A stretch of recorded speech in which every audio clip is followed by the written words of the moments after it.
Il gatto e la volpe stavolta si sono presentati come militari dell'Arma di Treviso e il bottino della truffa con la tecnica del finto incidente è plurimilionario.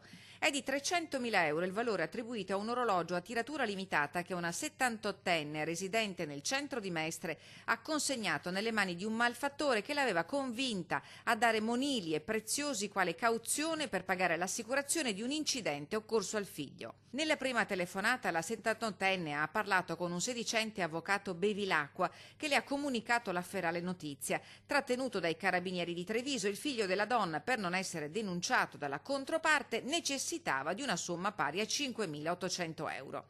Di lì a poco, al telefono fisso, l'anziana è stata raggiunta da un'altra chiamata. Dall'altro capo del telefono il complice del primo, stavolta un carabiniere di Treviso, che ha intimato alla 78enne di non mettersi in contatto col figlio trattenuto in caserma. L'anziana, confessando a quel punto problemi di deambulazione, ha proposto al finto avvocato di provvedere al versamento della somma richiesta tramite bonifico, modalità alla quale il truffatore si è opposto fermamente. E alla controproposta l'anziana non ha potuto dire di no. Alla sua porta, in men che non si dica, si è presentato un corriere, un uomo dell'età di circa 35 anni, a cui la vittima ha consegnato svariati monili d'oro e un orologio a tiratura limitata per un valore commerciale di circa 300.000 euro. Il sospetto della truffa è sopraggiunto di lì a poco e finora a nulla è valsa la sua telefonata ai veri carabinieri.